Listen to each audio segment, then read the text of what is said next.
On the night of February 12, 2017, a young woman named Sidi Aisha saw something coming over to her that surprised her so much that she gasped and she put her drink down on the bar. The bar she was at was called the Hard Rock Cafe in Kuala Lumpur, which is the capital city of Malaysia. This night for Sidi had already been one of the best in recent memory, but now it was getting even better because a waitress was walking over to her carrying a birthday cake with a candle lit in the middle, and Sidi knew it was for her. So she stepped forward kind of bashfully, and all of Sida's friends who were there with her kind of formed up around her. And as the waitress came over to Sidi, the friends all immediately began singing happy birthday to Sidi. It was Sida's 25th birthday, and she could not believe how far she had come. Here she was in this beautiful American-styled restaurant surrounded by her friends who were these big television show producers. And tonight, they were throwing a party for her, something that did not happen often in Sida's life to this point. After Sida's friends finished singing happy birthday, Sidi leaned forward and she blew out her candle. But she didn't even make a wish before she blew it out because to her, she felt like she had everything she had ever wanted. And so instead, as she blew that candle out, she just made a point to feel incredibly grateful for the life that she now had. Because not long ago, Sida's life looked very different. Sidi had grown up in a tiny town inside of a jungle in Indonesia. She was the youngest of 3 children, and her parents were very poor farmers that barely made enough money to provide shelter and food for their kids. In fact, Sida's parents were so poor that they couldn't afford to send her to high school. They needed her to stay home and go to work to help support the family. Sidi would end up getting married and she would have a son with her husband, but her husband would divorce her and not provide any support for their kid. And so suddenly, Sidi was a single mother trying to look out for her son while also trying to provide for her parents and her other siblings. And eventually it became so difficult to find enough work to provide for all these people that Sidi was forced to go abroad and look for work elsewhere outside of Indonesia, which meant she had to leave behind not only her parents and siblings, but also her young son. Her son had to stay with her parents back in the small jungle village.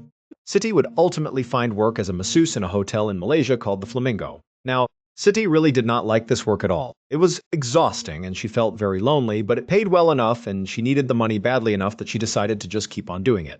Sometimes Siti, like a lot of the other girls that she worked with at the hotel, would daydream about being discovered as a model or a singer or an actress, and getting taken away from this life to a life of luxury and wealth and leisure.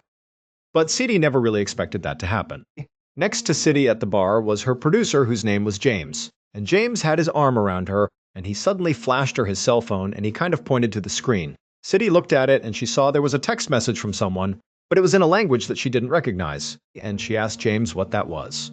James grinned at her and said that this was his boss telling him that she was already a superstar in Korea. And when Siti heard this, she was totally embarrassed but also really excited. Siti had met James about a month ago in January of 2017 when Siti and some of her friends from the hotel had decided to go out for the night. Now, Siti very rarely went out. She basically worked and slept and then sent home her money to her family. But for whatever reason, she had been convinced by her friends to go out and have a good time, and so she was all dolled up and she and her friends were standing in line to get into a bar when a very handsome man wearing a suit, James, walked up to Siti and asked if she had done any acting. And Siti, wearing her best clothes with her friends, suddenly felt bold. She told this guy who she didn't know that she had not, but she would like to try. And so James asked her if she would come with him, and she said okay. And they went to this cafe and they sat down, got coffees, and James explained to Siti who he was. He told her he was a Japanese television producer who specialized in hidden camera prank videos, and he needed actresses to put on pretty clothes and pull pranks on unsuspecting people on camera. Siti had initially been very skeptical of James and this proposition. But at the same time, back then, prank videos were all the rage on the internet. They were on mainstream television, and they were everywhere. Siti knew that, but she had never thought about being in one. She just sometimes liked to watch them. But James would tell her that this was really easy work and she would get paid well for it. And so Siti had ultimately said yes, she would do it with him. And after she said yes, her life had been a whirlwind. No longer was she a masseuse at a hotel, but instead she felt like a celebrity, flying all over the country, filming all these prank videos, and James' bosses were so pumped. They kept messaging him, telling him how amazing she was and how every video she was doing was outperforming anything they hoped it could do. Everything was going perfectly. Siti took a few more bites of her birthday cake and then she checked her watch and saw it was almost 10 in the evening, which for James and her other friends might be early, but for Siti that was pretty late. Plus, she had already had a lot of alcohol that night, and so that was making her more tired. And so, she told James and the others she was going to leave. She thanked them for the party, and then she headed out and went back to her hotel room. As soon as Siti was in her room, she immediately called her mother. Siti and her mom talked all the time, sometimes multiple times a day. And this night, Siti just really missed her mom and she really missed her son.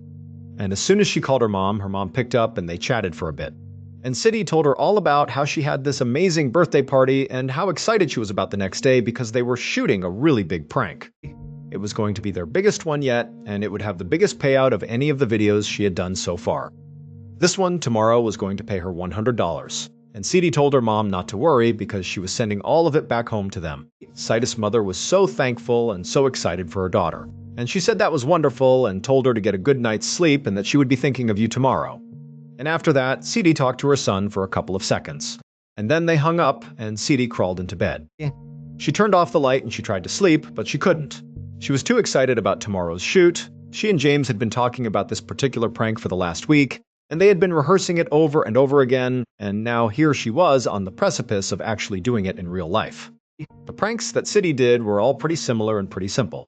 She and James would go to some train station or some hotel or some other public area, and they would identify an unsuspecting older man, and then City, all dressed up, would go up to this guy while she was being filmed at a distance. She would either kiss the man on the cheek or spray him with perfume or rub chili oil on his hand, and then she would giggle and run away. And then the camera crew would zoom in on this man's face as he was kind of bewildered and trying to figure out why that had just happened. But tomorrow's prank, even though it was pretty similar to the ones she had done, it would be the first time she would be working with another actor. In fact, two other actors. One of the actors was a woman who would be doing the pranking with City. And then their target, the unsuspecting man, was also an actor. James and the Japanese television production company had insisted that for this prank to work, this guy really did need to be in on it. City had already met and rehearsed a couple of times with the other woman who she would be doing this prank with, but she had not met the third actor, the unsuspecting man, yet. She would be meeting him the next day. Actually, during the prank itself, City would eventually fall asleep that night, and then her alarm would go off fairly early the next morning. And when it did, City immediately got out of bed and she got dressed in a dark, form-fitting outfit. She put on some red lipstick and then she hustled out of her room, downstairs, and out of the hotel to meet James, the woman actress she would be working with that day, and the other producers who were involved in the production. Then, as a big group, they hopped in a cab and went to the international airport where this big prank was going to take place. And when they got there, they made their way to a restaurant in the departures area to wait for the third actor, the unsuspecting man, to show up so they could begin the shoot. And while they waited, City and the other actress she would be working with struck up a conversation. The other actress's name was Doan Thi Huang, and she was a 28-year-old woman from Vietnam. And just like City, she had come from a poor family, and she had gone abroad to find work to help support her family. And it was during this time that she was abroad that she was recruited to star in these prank videos. But unlike City, who daydreamed about maybe being a singer or a model or an actress or something someday, for Doan, acting was the only thing she ever thought of her whole life. The only thing she ever wanted was to be an actress. In fact, Doan had left school to pursue a career in show business. She had been on a show called Vietnam Idol, but unfortunately did not make it past the first round. And she had actually done a few other prank videos with a different production company. But neither of those two ventures had ever really panned out. It wasn't until she was recruited by James and his team to be a part of these videos that Doan finally felt like she was on the right track. And as they talked, City couldn't help but feel like Doan was just a little bit weird. She did like Doan. She had no issues with her, but Doan had chosen to wear for this big shoot today a very childish outfit. Instead of wearing something similar to what City had on, which City imagined she would be, Doan was wearing this weird, childish-looking t-shirt that just said LOL on it, and she was carrying around with her everywhere this huge, oversized teddy bear. But City just chalked it up to, maybe James and the other producers told Doan to dress this way, and that was why. The group took their time at breakfast inside of this restaurant, just waiting for this third actor to show up. And finally at 9 in the morning, so after an hour of just sitting there, one of the producers actually said that there he was, right there. And so City and Doan and James, they looked out into the very crowded area.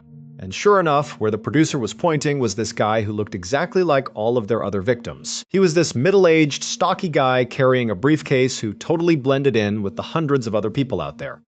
And the producers told City and Doan that it looked like this actor had already begun the scene.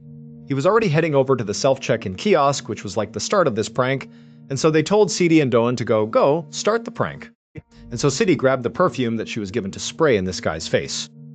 And the producers rushed to rub this oil on Doan's hands along with giving her a wet cloth because that was what she was going to need for her side of this prank. And then City and Doan stood up and began making their way out into the very crowded terminal. And as she walked, City couldn't help but feel very nervous because she knew this was her big chance to show James and the other producers that she could work well with other actors and that she could do a fairly complex prank. City and Doan made their way right behind the third actor. And as he continued to punch the screen of the self-serve kiosk, the two women split up just like they had rehearsed. City walked around the man and got on the backside of this kiosk, basically looking at the man who was looking down at the computer screen. And Doan stayed where she was. And then Doan looked up at City and nodded, which was the signal. At which point, City rushed forward right in front of this guy who looked up and acted surprised, and then Doan ran up behind him and grabbed his face and rubbed her hands in that wet cloth all over his face. And then City, as soon as that was happening, sprayed the perfume on the guy's face as well. And then the two women kind of giggled and said sorry and then walked away in separate directions. As City walked to the bathroom to wash the perfume off her hands, she was very conscious of the fact that she was still very likely being filmed. And so she checked her hair a couple of times and made sure her clothes were just right. And then she disappeared into the bathroom. She washed her hands, and then she looked up at the mirror and she smiled because she knew she had nailed this prank and she was going to be a star. After City had finished washing up, she left the bathroom and made her way over to the meetup point, kind of on the other side of the airport where Doan, James, and the other producers were going to meet up, but no one was there. And she thought that was weird because they had totally planned to meet at this point after the prank. But after a little while, City told herself that, maybe they had already headed down to the taxi waiting area and that was where they were and they were waiting for her. So City left the airport and went to the taxi waiting area. But when she got there, she found herself alone again. And so City would stand there looking around waiting for about 15 minutes. And when still she didn't see anybody, she texted James and asked where he was. But she didn't get a response. And so, feeling kind of annoyed, City finally just flagged down a taxi on her own, hopped in and told the driver she just wanted to go back to her hotel. And then on the drive to the hotel, City started to get carsick and kind of nauseous. And she figured it didn't help that she had drunk a bunch the night before, so she was still a little bit hungover. And at some point, she actually had to tell the driver to pull over so she could vomit outside. And so finally, when City got back to her hotel and got back to her room, she felt so crappy and she was so upset with how everything was going that she didn't even bother to get undressed. She just jumped into her bed and fell asleep. City would sleep for several hours, and when she woke up again, she still felt totally hungover and gross. And she rolled over and checked her phone, expecting to see a message from James explaining why they had ditched her after the prank. But there were no messages or phone calls from anyone. And so City was totally annoyed and frustrated, but just couldn't deal with this right now. And so she put her phone down and fell asleep for the rest of the night. The next morning, when City woke up, she felt like a brand new person. She was not hungover anymore. She rolled over and grabbed her phone again, expecting to see a message from James or someone. There wasn't anything, and so she called James. But as soon as she called him, she could tell his phone was now off. And so suddenly, City thought to herself, wait a minute, did the prank go badly? Did I do something wrong? Is that why they are ignoring me? And then also, City thought to herself, am I still going to get paid for this prank? Because I told my family I was sending them $100. All day that day, City would sit on her bed in the hotel and call and text James, but James never got back to her. And City did not have the contact info for the other actors or the other producers. And so she was just totally stuck, not really sure what to do, and she just couldn't understand it. Even if it had gone really badly, if she had blown that prank for some reason, she had spent the past 4 weeks with these people, specifically James, flying all over the country with him, going to dinners with him. He had thrown her a birthday party. They had all those long conversations about life. What could she have possibly done that would warrant this kind of treatment? And so, by the end of that day, when still City had heard nothing, she just felt totally heartbroken and embarrassed and decided, you know what? I am done with those people. Tomorrow I am going home to my family. And sure enough, the next day, City got up. She grabbed her things, she checked out of the hotel, and she headed to the airport to fly back home. But as she was going through security, she heard all this commotion behind her. And she turned and she saw 6 heavily armed police officers sprinting in her direction. And so, instinctively, City tried to get out of the way to let them run past her. But instead of the men running past her, they ran right up to her, grabbed her, flipped her around, and put her under arrest. And immediately, City was thinking, oh my goodness, this is what has been going on. They have been ghosting me for 2 days here because they were setting me up for another prank. I am part of the prank now. James must be nearby filming, and they have sent these fake police officers to arrest me, and so this is all going to be on the show. And so feeling totally relieved, City began to laugh and said to one of the officers, oh, so this is a prank, huh? And the officer looked at her and said, no, this is real. You are under arrest. And when he told her what she was being arrested for, City nearly fainted. Here is what really happened during Citus' last big prank. After City and Doan had run up on the third actor and Doan rubbed that towel on his face and then City sprayed him with perfume, the 2 women had then disappeared into the crowd and then the third actor just stood there staring blankly. And then he had kind of stumbled away from the kiosk over to a receptionist where he told her that he was feeling really dizzy. The receptionist could tell this guy definitely needed help. He was unsteady on his feet, his face was all wet, and he was speaking kind of frantically.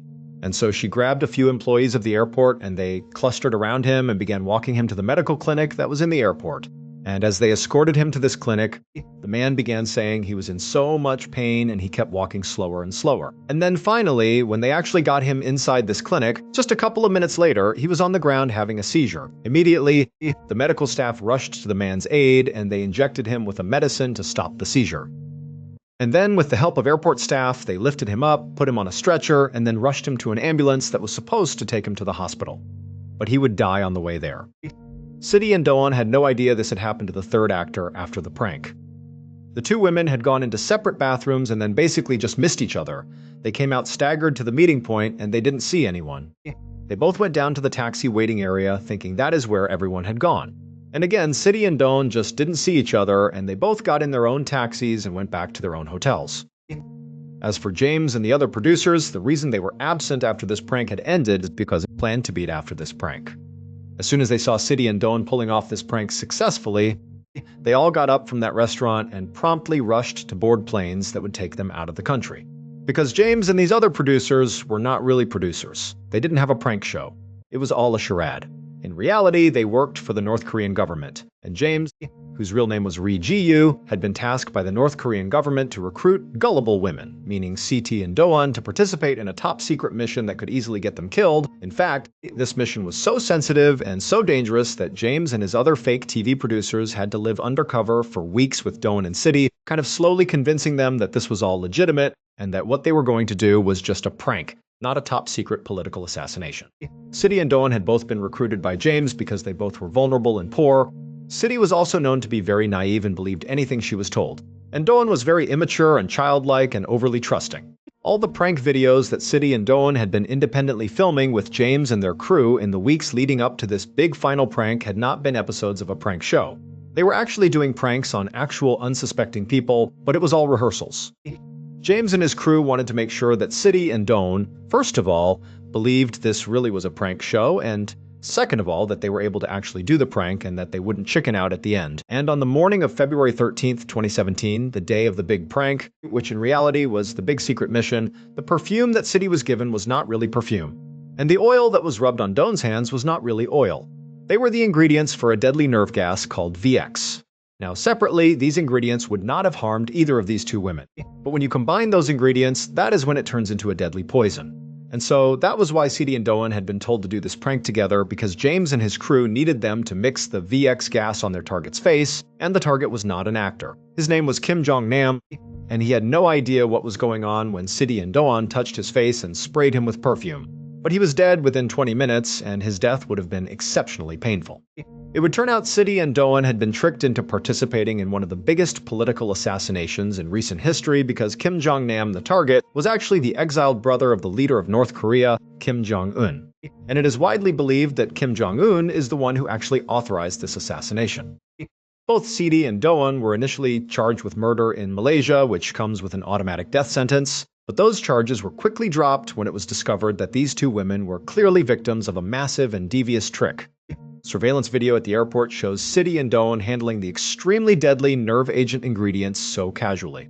And then after they pulled off their prank, which meant they now had VX gas on their hands, they casually were touching their hair and touching their clothes. It is obvious they have no idea what they are doing. The sickness that Sidi started to feel after the prank was not a hangover. Those were symptoms of mild VX gas poisoning. It just wasn't enough to kill her. Neither James nor any of the other fake TV producers has ever been arrested.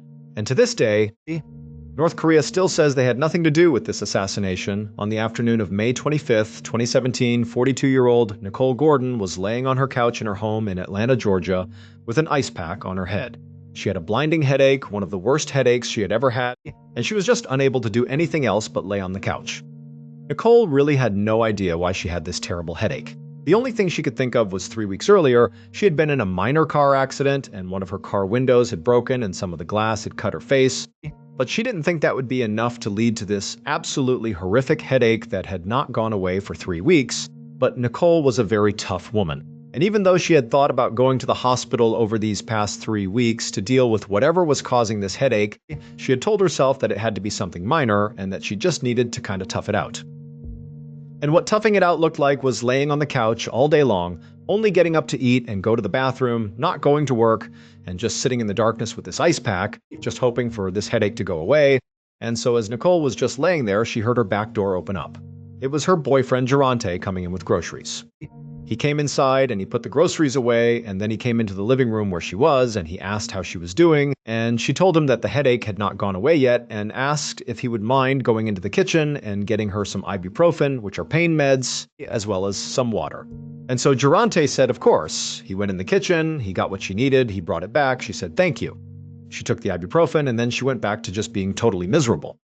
But just a second later, Nicole and Durante heard a knock at the front door, and Durante, he walked over and kind of casually looked through the blinds to see if he could see who was at the front door. And he saw it was Nicole's best friend, Lisa. But instead of going to the door and opening it, Durante turned to Nicole and asked if she wanted him to get the door. Nicole, she just kind of grunted and said, no, please just ignore her. Even though Nicole and Lisa were very close, Nicole knew that Lisa was very high energy. She had been calling and texting basically non-stop ever since Nicole had begun getting these headaches. Lisa just wanted to help and kind of be around and be a part of her recovery, but Nicole just couldn't deal with that super high energy right now. She could barely have a conversation without her head hurting even more. And she knew that Lisa and Durante didn't really get along too well, and so Nicole figured it would just be better for everybody if they pretended no one was home, and Lisa just went on her merry way. But Lisa was very persistent and just continued knocking really loud on the front door. She began calling Nicole's phone, and so Nicole began reaching over and silencing her phone over and over again. And finally, Nicole looked over at Durante and just said she did not need this, and that she was going into her bedroom and lying down. And so she grabbed her phone. She stood up off the couch. She could barely move because her head hurt so bad, and she walked quietly past the front door, made her way into her bedroom, and she was about to lay down on the bed. When she made the mistake of opening up her blinds just a little bit, her room was on the front of the house as well, and she wanted to see if Lisa was still there. And when she opened those blinds, Lisa, who was outside, happened to be looking at Nicole's bedroom. And the two of them made eye contact, and Nicole thought to herself, oh my god, she knows I am here. And so Nicole, she just shuts the blinds. But now Lisa comes up to the window and she is yelling for Nicole, saying she knows she is there and asking her to come on and let her in because she wants to help her. But Nicole, she just could not deal with it. And so she laid down on her bed and just continued to totally ignore Lisa. Nicole knew that no matter how offended and upset Lisa was for this snub, she would get over it because the two women had been friends for nearly 2 decades. 19 years earlier, they had been neighbors and they had become friends really quickly. They had been pregnant at the same time and they began raising their kids kind of like side by side. But in the last 5 years that Nicole and Durante had been together, Nicole and Lisa had kind of drifted apart because Lisa and Durante both had very strong personalities and they just kind of clashed. And Nicole and Durante had this kind of on-again, off-again relationship, and every time they were broken up, Lisa would come around and be totally unfiltered with Nicole about how much she didn't like Durante. But right now, Nicole could just not deal with Lisa. And so, despite hearing her yelling for her to come outside, Nicole just rolled over on her bed with her ice pack on the side of her head and she fell asleep. A few hours later, when Nicole woke up, Lisa was gone as well as Durante. He didn't stick around for very long. He often would only come over just to check in, and then he would go off and do his own thing. And so Nicole, who still had this blinding headache, she sat up, she got out of her bed, and she was only able to walk back out into the living room where she laid down on the couch and just went right back to sleep.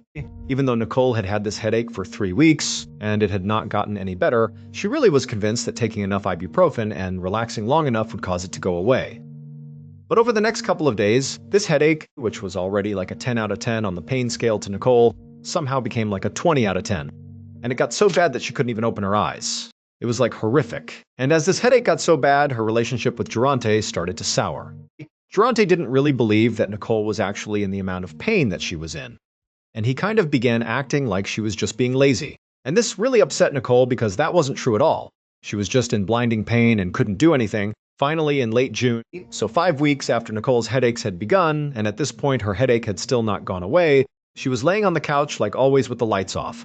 Shez got the ice pack on her head and she is just trying to get through the day when she hears the back door open and it is Durante. He comes in, he slams the back door, he doesn't even say hello, and he just storms into the living room and just looks down at her with a totally disapproving look. And Nicole, she kind of looked over at him. And when she saw that look on his face, she had just had it. And she told him that they were done. And immediately, Durante got so mad. He yelled at her, asking how dare she, saying he had been taking care of her for the past 5 weeks, bringing her groceries and doing all of this. Nicole, she had no energy to fight with him, and so she just let him rant and rave until finally he was done and he walked out, and she was so relieved. A few days later, on June 25th, Lisa was back at Nicole's house knocking on the door.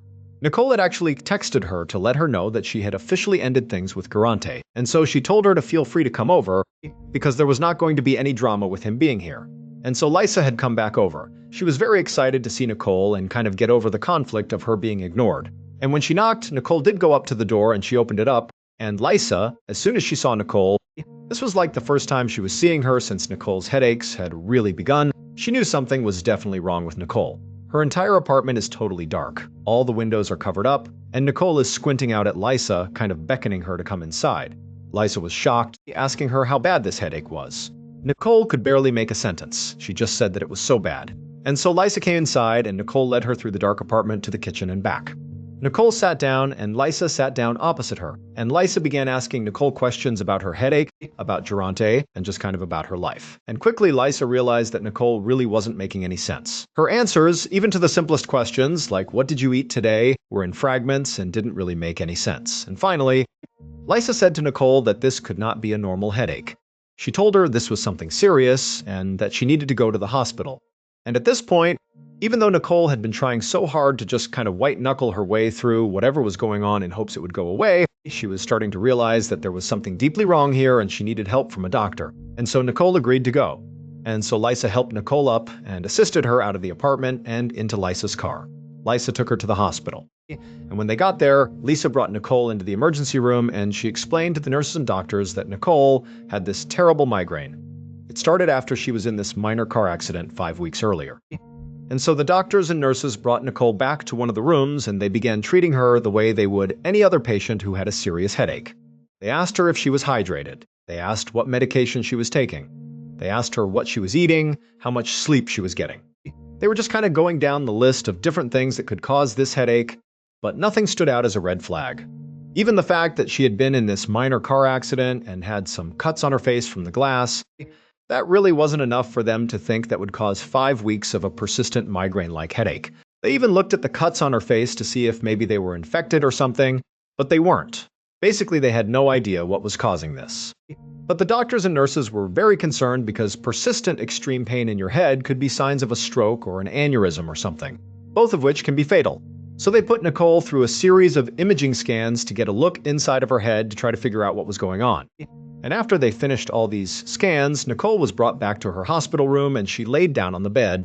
And even though she felt terrible still because of this headache, she at least felt like finally these people were going to figure out what was wrong with her. They were going to give her medication, this headache was going to go away, and she could get back to her normal life. But only a few minutes later, as Nicole was laying there trying to get comfortable, the door to her room suddenly burst open. And a swarm of people came into the room looking very concerned. And in the middle of all these people was a guy wearing a suit. He walked up to Nicole and he said he was a police detective and he held up one of her scans and he pointed at it. But to understand what he was pointing at on her scan, we need to go back and look at what really happened on the day that Nicole got into that minor car accident. Back in early May of 2017, Nicole and Durante, who were still dating at this point, had just come back to Nicolo's house after the two of them had been at a house party together. And Nicole was furious with Durante because at this house party, he had been openly flirting with another woman right in front of Nicole. And so Nicole, after going into her house, brought it up to Durante about how disrespectful that was. And Durante, instead of being apologetic or trying to defend himself or even lie about it, he actually just got really mad at Nicole and said that he was breaking up with her. And then he began going around her house, gathering up all of his things that he had left inside of her house. And Nicole, truthfully, was so mad that she didn't really care that he was putting on this show of taking his stuff and leaving her. And so after a few minutes of Durante angrily grabbing his stuff from inside the house, he headed outside to Nicole's car where he had some more things inside of her car. And so he went into the passenger seat and Nicole, she just reflexively got into the driver's seat of the car just to make sure that Durante didn't take anything inside of her car, that he shouldn't or mess with her car in some way to get revenge on her. And so she was sitting there, watching Durante right next to her gather up his things. And then he hopped out of the car, didn't say a word to her, and then he walked around the front of her car and got into his car, which was parked right in front of hers, facing out towards the road. He climbed into the driver's seat, shut the door, and then he didn't move. And so Nicole, she was still sitting in her car looking at Durante, hoping that he was just going to leave now, but he wasn't. And so suddenly feeling so frustrated and mad at him for everything, she turned on her car and drove forward, not fast or anything, and bumped intentionally into the back of Durante's car. And then she backed up to where she had been. And after she did that, she stared angrily at Durante, basically telling him that she wanted him to leave and get out of there. And Durante, he was furious. And so he threw his car in reverse and he really hit the gas and rammed into the front of Nicole's car. And in fact, he hit her car so hard that her car lurched backwards and smashed into her fence. Now, Nicole's memory only showed her this exchange. She remembered fighting with Durante, him getting his stuff, and then her bumping into him, and then him really hard smashing into her. And so when she thought about the minor accident she had gotten into, this was it. But what Nicole did not know as she was laying in the hospital bed, as this detective was holding up the scan and pointing at it, was that there was actually a whole other series of events that played out after Durante backed into her. After Durante backed into Nicole and she smashed into her fence, Durante got out of his car, walked up to Nicole's car, drew a gun, and shot Nicole in the head. That was what actually happened. This was not a glass cut. This mark on her forehead was where the bullet went into her skull, but obviously, this did not kill Nicole. It knocked her unconscious, and Durante picked her up, put her in his car, and drove her to his mother's house where he told his mother that Nicole was drunk and she had got into a small accident and that she just needed to rest. And so Durante's mom, believing her son, put some Neosporin on Nicole's entry wound from the gunshot, put a band-aid over it, and kind of looked after her for the night. And then when Nicole came to, she had no idea what had happened. Her memory only existed up until Durante rammed into her. She didn't remember him getting out and shooting her and all of that. And so when Durante realized that Nicole didn't know he had shot her, he just went along with it and told her that she got drunk and they were fighting a little bit and she got into a small accident and he thought the glass fell down and cut her head. That was the story he gave, and Nicole believed it. It wasn't until Liza made Nicole go to the hospital 5 weeks later and they scanned her head that they discovered a bullet lodged in her brain. And so the detective came into the room holding up the scan and he pointed to the bright spot on the scan, and that was the bullet. And the doctors and nurses told Nicole that they had never seen anything like this. They told her she should be dead. And also because this had gone untreated for 5 weeks, her body had healed around the bullet. They couldn't even take it out now. Her brain had formed itself around the bullet, and so it would do more damage than good if they tried to pull it out. And so Nicole would go on to live her life with this bullet in her head, but she never really fully recovered. As for Durante, the police would very quickly go after him, but he would flee police and evade them for 2 years. And then finally, when they caught up to him, he was hiding in an attic, and there was this whole long standoff, but then finally he would surrender himself. And then he would get charged with a host of crimes, many of which he was convicted of. And so ultimately, he was sentenced to 25 years in prison. Late on the night of May 27, 1995, a long-haul truck driver named Devin Williams pulled his gigantic refrigerated semi-truck into a truck stop in a city called Kingman, Arizona. After putting his truck in park, Devin reached over and grabbed his sleeping bag off the passenger seat and began to unroll it. Devin would normally get out and use the bathroom and brush his teeth before going to sleep for the night. But this night, Devin was so exhausted that instead of going in, he just unfurled that sleeping bag and then climbed behind the front 2 seats of his truck and got into what is called the sleeper cab, which is an area behind the front 2 seats in the cab where drivers can lay down and rest. Devin had been on the road for the last 4 days, basically non-stop, and all he wanted to do was just finish the route and get back home to his wife Mary Lou and their 3 kids in the tiny town of Americus in Kansas. Devin hated being away from his family for long periods of time, which unfortunately was part of his job being a long-haul truck driver. But they needed the money because he and his wife had just bought a new house and it was a total fixer-upper. And so they needed to do a whole bunch of repairs to turn that house into a home. And so missing his family and just wishing he was done with this route, Devin laid in his sleeping bag in the sleeper cab trying to fall asleep. But he just couldn't. And unfortunately, as Devin knew, if he didn't sleep this night, then he would have to take another break later on this route to rest because he couldn't just continue to drive with absolutely no sleep. And so taking an additional break that he was not planning for could affect his ability to get home on time. It was Saturday night and the strawberries and lettuce that Devin was hauling inside of his truck were due in Kansas City, Missouri, 1,300 miles away on Monday morning. And so Devin began doing the math in his head. If he stopped a little while later to take another sleep break, would he still be able to cover those 1,300 miles by Monday? And he just wasn't sure. Everybody at the trucking company where Devin worked knew the 29-year-old as being very easygoing and good-natured. Trucking was very hard. People drove insanely long hours on very little sleep, and some people even took drugs to stay awake even longer to make sure they hit their deadlines. And so truckers have kind of earned the reputation of being very rough and tough people, And Devin certainly looked rough and tough. He was this big guy who wore cowboy hats, he had a big mustache, he had tattoos. But in reality, despite how he looked, he was actually like a gentle giant. And really, all he talked about were his kids, who he was totally devoted to. The only time anyone at this company saw Devin get mad was when his work interfered with his ability to see his family. And now, as Devin tossed and turned inside of his sleeper cab, he was getting mad because he was thinking this route and his inability to sleep during this particular break was very likely going to interfere with seeing his family. And after an hour of Devin getting angrier and so not sleeping at all, he finally just gave up on sleep. He chucked his sleeping bag aside, climbed out of the cab, and he headed into the truck stop where he went to the bathroom. He got a bite to eat, and then he called his boss and he told him that he had just made a stop in order to sleep, but he couldn't, and so he was just going to hit the road again.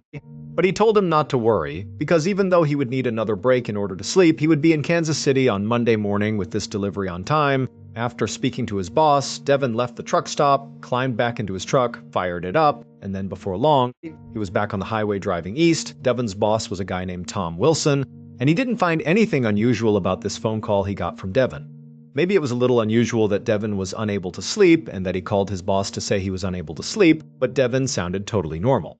And so that night, Tom was not worried at all that Devin would not make it to Kansas City by Monday morning. Devin was like one of his most reliable guys, and so if Devin said he was going to be there on Monday morning, even if he needed extra breaks along the way, then he would be there on Monday morning. But on Monday morning, the distribution center in Kansas City, Missouri, where Devin was supposed to go and drop off the lettuce and strawberries, called Tom Wilson, and they told him that his driver was not there yet and asked what was going on. Now at first, Tom was actually really annoyed with the distribution center because he felt like the clock had just struck the deadline.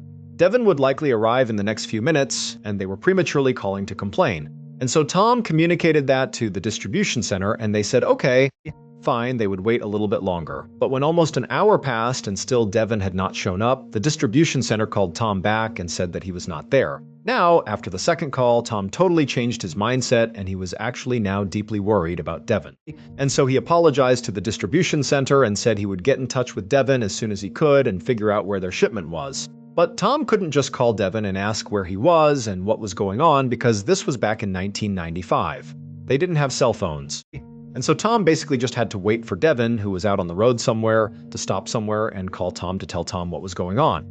And so all day Monday, Tom sat at his desk waiting for a call from Devin. And when he didn't get a call from Devin, Tom began calling his other drivers all over the country, asking them if maybe they had had some sort of interaction with Devin and knew where he was and why he had not made it to Kansas City on time. But none of the drivers had any idea what was going on with Devin. No one had spoken to him. Then that evening, Tom got a call, but it was not from Devin. It was from Devin's wife, Mary Lou, and she was calling to ask where Devin was. She said he was supposed to be home by now and he wasn't, and that she hadn't heard from him in days and wanted to know what was going on. And at this, Tom suddenly thought that they had a real problem here. And so when Tom explained to Mary Lou what was going on with Devin, how he had missed this deadline, Mary Lou panicked and immediately called the police. A little while later, a police officer in Americus, Kansas, arrived at Mary Lou's house to take down the missing person report. And after they did that, the officer assured Mary Lou that very likely her husband would be found and he would be just fine. And so they explained to Mary Lou that what they would do is put out an alert to all the different police departments that fell kind of roughly along the route that Devin's truck had been on and see if any of them had had some sort of interaction with Devin. Maybe his truck broke down and he was stranded somewhere, or maybe he was hospitalized. But very likely one of these police departments would know where Devin was. And sure enough, after this alert went out, the officer got a call back very quickly from a sheriff's department in a place called Coconino County, Arizona.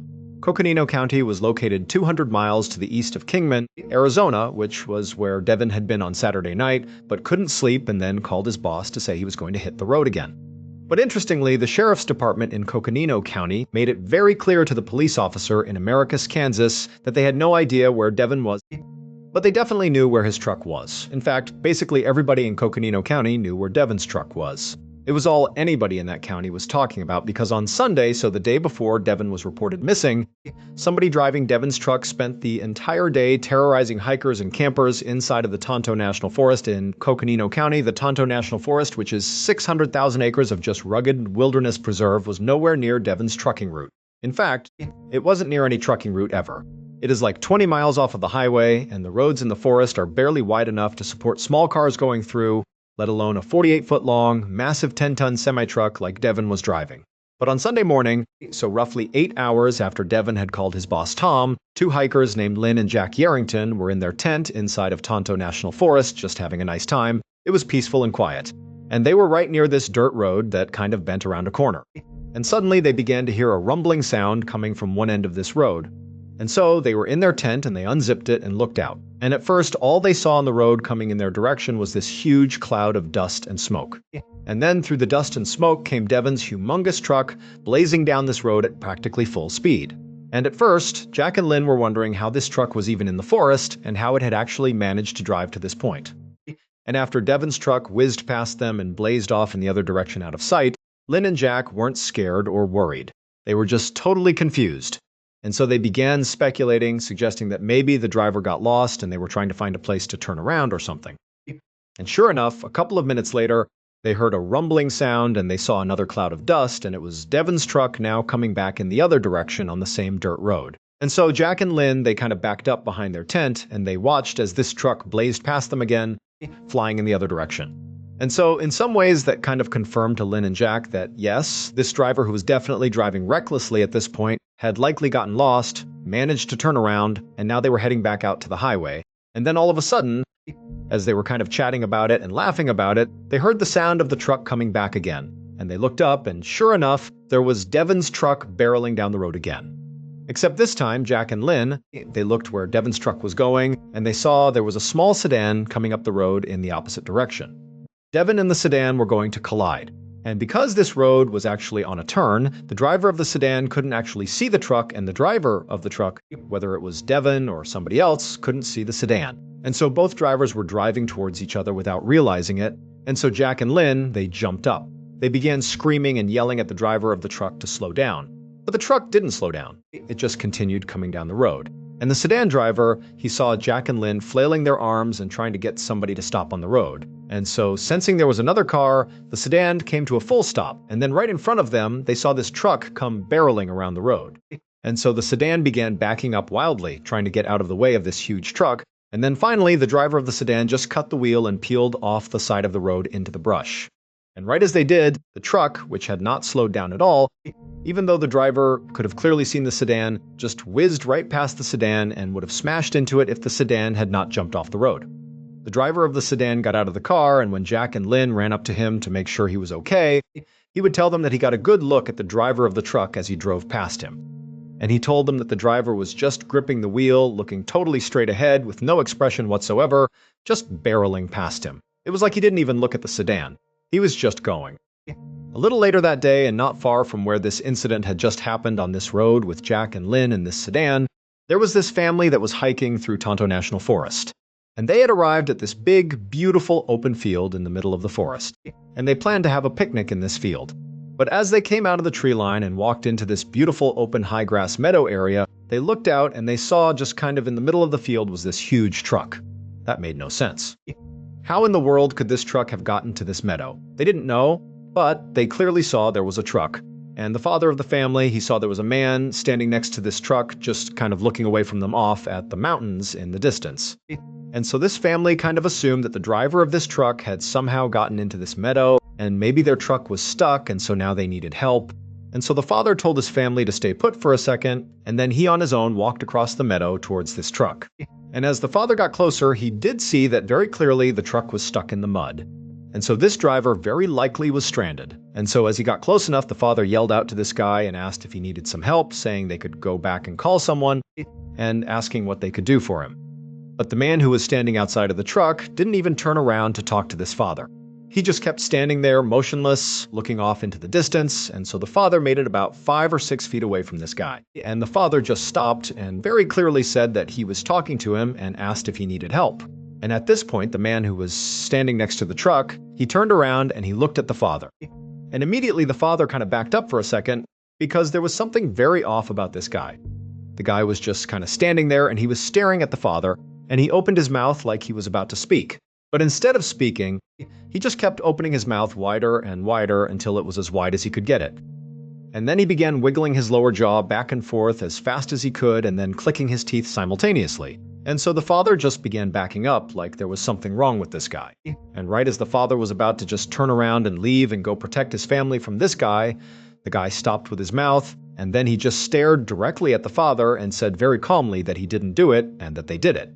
Now, when the father heard this, he was already so weirded out by this guy that he didn't even have any questions to follow up with.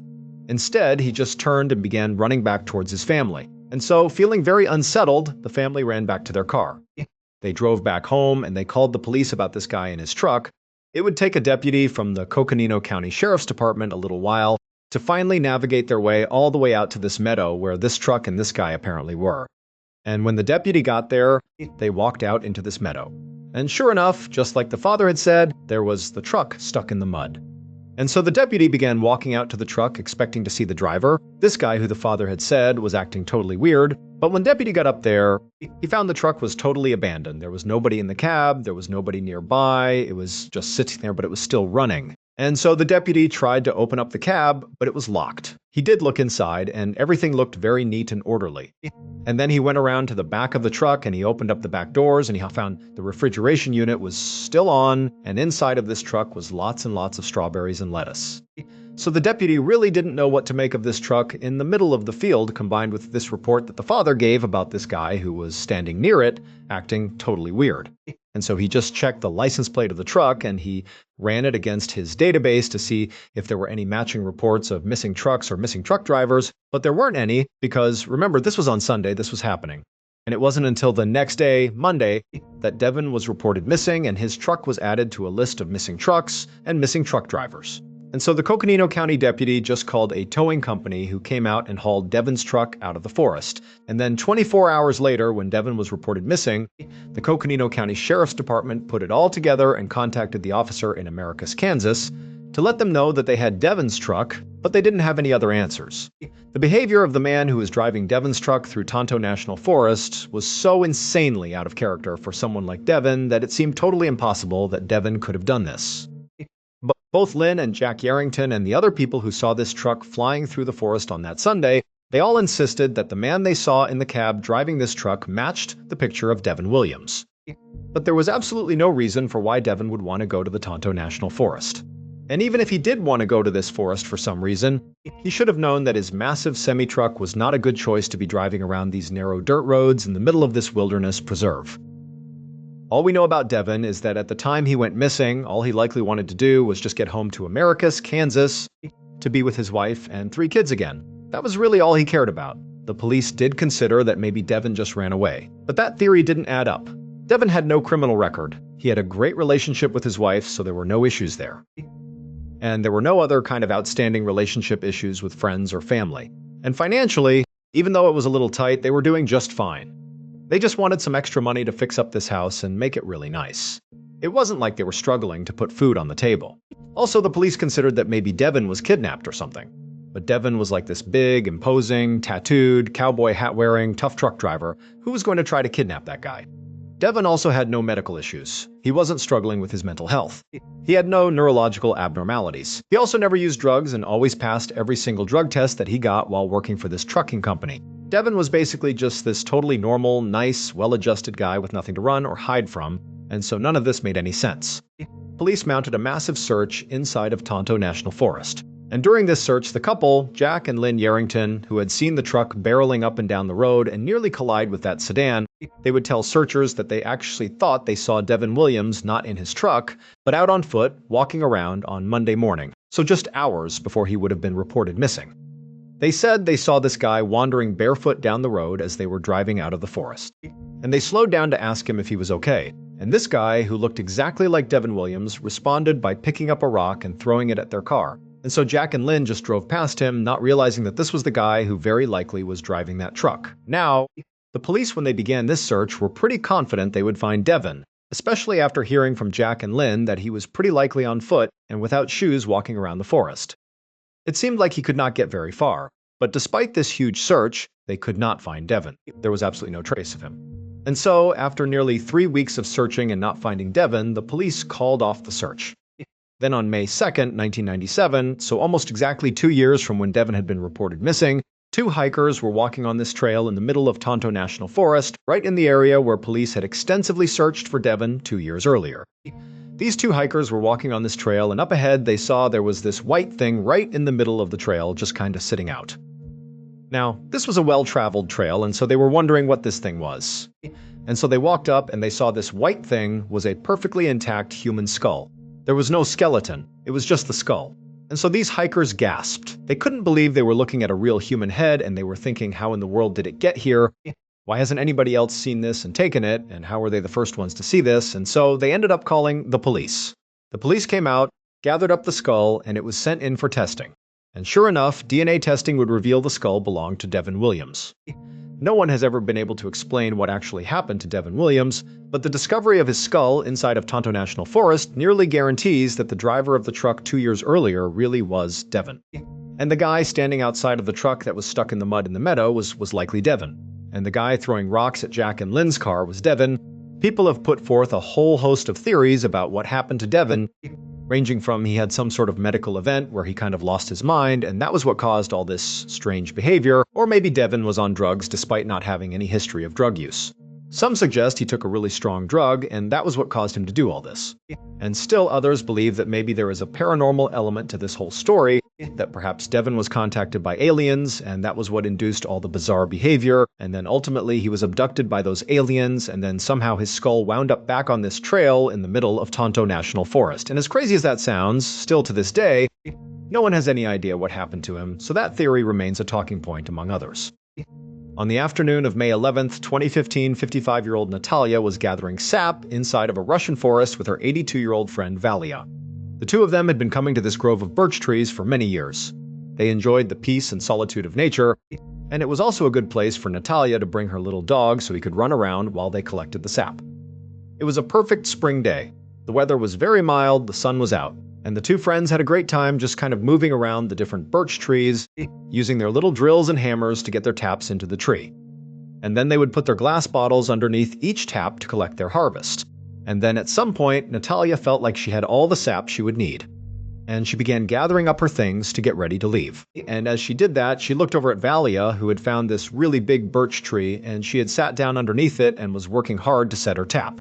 And so as Natalia registered that Valia was over here kind of doing one more tree before they left, she began looking around for her dog.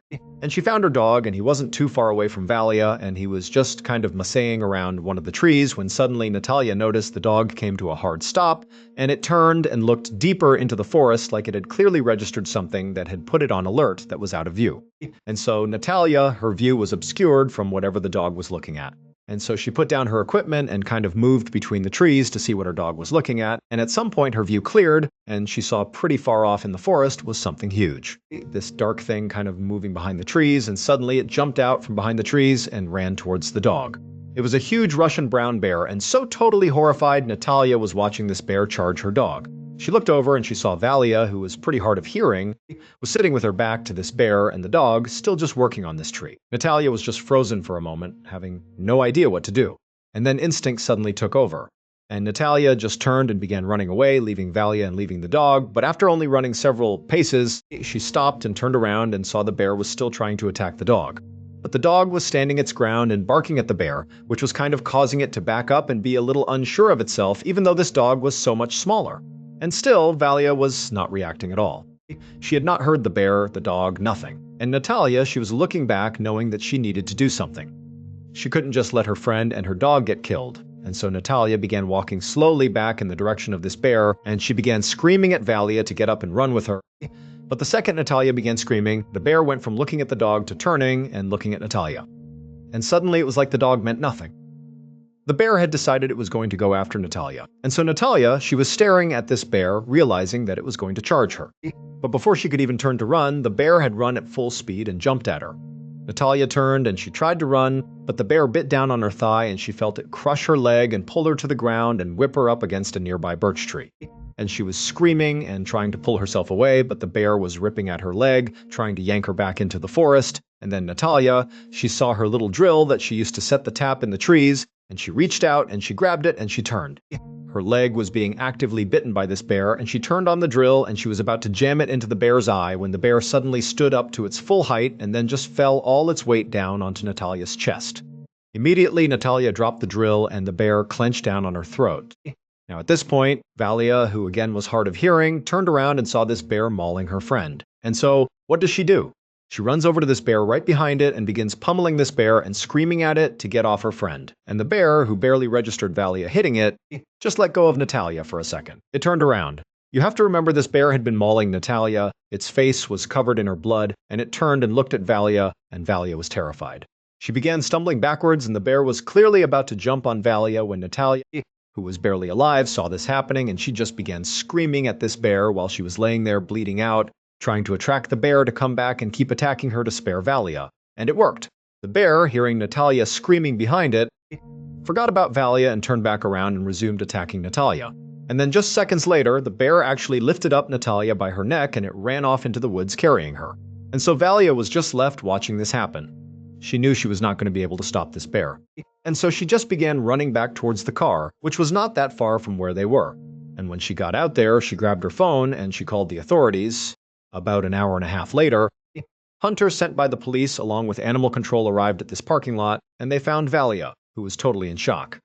And she told the hunters and animal control where this birch tree grove was, where all this happened, and a moment later, the authorities headed into the woods. And after arriving at the birch tree grove, they actually saw the bear. It was by itself, and it turned and looked at them, and it began charging them, and they all raised their rifles, and they fired at the bear, and they shot it enough times that the bear collapsed right in front of them, and then they shot it one more time to make sure the bear was dead. But there was no sign of Natalia anywhere. But then suddenly the authorities turned and saw something move off in the distance, and out from behind a tree came Natalia's little dog. It had somehow not sustained any injuries from this bear, even though the bear had originally gone after the dog. And the dog came up to the authorities and then quickly doubled back behind a tree. And so, kind of operating on instinct, the group followed the dog around the tree, and they saw the dog was closely guarding this kind of mound that was covered in sticks and leaves and dirt. And so, one of the hunters walked over and looked down, and they realized there was a person underneath this mound. It was Natalia. They pulled off all of the dirt and the twigs, and they found her absolutely destroyed, mauled body. But Natalia was actually still alive. Brown bears are notorious for caching their prey. In many cases, they will gravely wound their prey, but not let it die because then the meat stays fresh for when they come back and eat it later. And so bears will wound their prey and then basically bury them, cover them up with sticks and dirt, kind of like putting it in a refrigerator, and then come back and eat them later on. And so Natalia was earmarked to be eaten later because she was still alive and buried. Natalia was rushed out of the forest to a nearby hospital, and she would stay there for several weeks because she had serious injuries from this bear. All over her body were these huge bite marks, and a lot of the flesh from her leg had been pulled off. But amazingly, she would recover, although the trauma of nearly being eaten by a bear has never left her. Carlos Camejo woke up freezing cold and totally confused. It was September 6, 2007, and all Carlo could remember was being on his motorcycle with the hot sun bearing down on him as he wound his way on his bike through the streets of La Victoria, which is a city in Venezuela. Carlos tried to open his eyes, but he couldn't. And then when he tried to move his body, he couldn't do that either. And so he began to panic because he was paralyzed, but he told himself to calm down. If he couldn't move, at least he could think. He could try to process what was going on here. There had to be an explanation for it. And so Carlos, in total darkness and immobile, began going through over and over again this whole motorcycle trip, which was his last memory. And he remembered that his friend had called him up and asked him to go out on this ride. Carlos used to go out all the time on his bike for fun with his friends and by himself, but now that he was 33 years old and married, he didn't have the time for it as much. But the weather had been so beautiful that when his friend had called and asked to go out, Carlos said, "Let's do it." And so Carlos began going over in his head the route that they had taken through La Victoria, and all he could remember was this long straightaway and then a right turn and then nothing. It was like after he made that turn, everything went blank. And as Carlos thought about how weird it was that first of all he was paralyzed, and second of all he had no memory of what happened after he made that right turn, he started to realize that he felt something against his back. It was like there was a block underneath his back kind of right between his shoulder blades, propping his chest up, and he felt his arms kind of dangling down by the side, and it was very uncomfortable. And as he laid in this totally awkward position, he began to hear somewhere out in the room unfamiliar voices, just kind of chatting. And immediately Carlos thought that someone was here to help him. He didn't know what was wrong with him, but somebody was here and he was going to be okay. And soon whoever was talking near Carlos had moved closer to him. And actually, Carlos began to realize that it was more than one person. It was at least two people talking back and forth. But again, Carlos couldn't open his eyes, he couldn't move, he couldn't communicate with these people. He just knew they had come closer to him. And after these people had moved right up against Carlos, Carlos suddenly felt something metal pressing up against his chin. and it was kind of sharp and it kind of hurt when it touched his chin. And Carlos wanted to scream out and tell them whatever they were doing to stop and at least tell him what was going on. But Carlos couldn't make a sound. And then Carlos began to hear this kind of mechanical whirring sound like a machine starting up that was very close to where he was. And suddenly Carlos began panicking, wondering what was going on and what they were doing to him. And as Carlos' heart rate was starting to speed up, one of the people who had moved near Carlos suddenly said, "Oh my God, that is impossible. This can't be." And then again, Carlos felt more pain in his chin. And then the pain got dramatically worse. It went from just kind of like a poking feeling to something going into his chin, and he felt it moving underneath his skin like a knife cutting through him. And then whatever it was, it went out of his chin. And as this was happening, Carlos was trying so hard to just wake himself up and do something to tell these people to stop, but he just couldn't do it. And then again, he felt that sharp pain in his chin. Another round of something going into him, moving underneath his skin, and then poking out again. And the pain became so blinding that suddenly Carlos was able to kind of break through this paralysis, and his eyes shot open. And for a second, all Carlos could see was blinding lights. But then as things came into focus, he saw there were two people, the people who had been speaking, wearing these huge goggles and face masks, and one of them was holding a big needle with black thread attached to it. And that thread was coming from Carlos' chin. They had been running that needle through his face, stitching his chin for some reason, but with no anesthetic. And so, as Carlos was staring up at these people in goggles, the people in goggles were looking down at Carlos, and they were totally horrified. And they just kind of began backing up, not really sure what to make of this. And then Carlos, again kind of breaking through this weird paralysis he was under, was able to lift his head up and look down at his body. And he saw, to his absolute horror, that he was totally nude.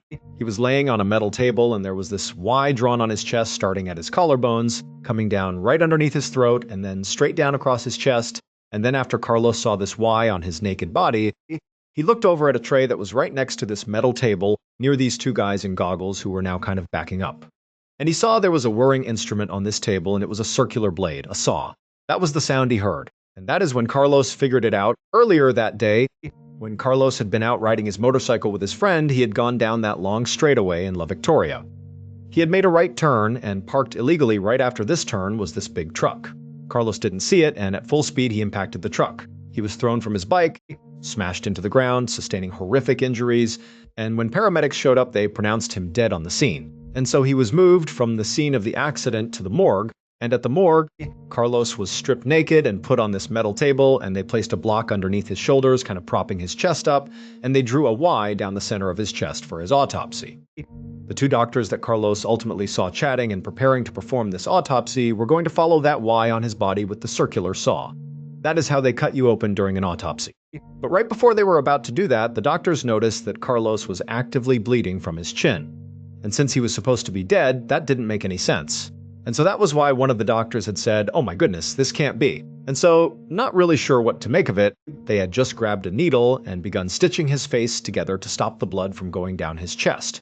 And then Carlos opened his eyes, and it dawned on the two doctors that he was alive. They realized that was why he was still bleeding, and they knew they should definitely take care of him now. But amazingly, after Carlos came back from the dead, he was simply moved into the hallway and left on this metal table, and the doctors who were going to perform his autopsy just left the paper that said he needed an autopsy in his pocket, just kind of showing that they were just following orders. Somebody had told them to give him an autopsy, and this was not their fault. And that is where Carlos stayed until his wife showed up and found him in the hallway, just laying there as if he was still just waiting for his autopsy. Carlos would suffer horrible injuries from the accident and serious emotional trauma from almost being cut open during this autopsy, but he would make a full recovery. Thank you so much for watching. Let me know what you thought of today's episode in the comments. And remember, we have a whole playlist of true crime episodes ready for you to binge right now. Until next time, see ya.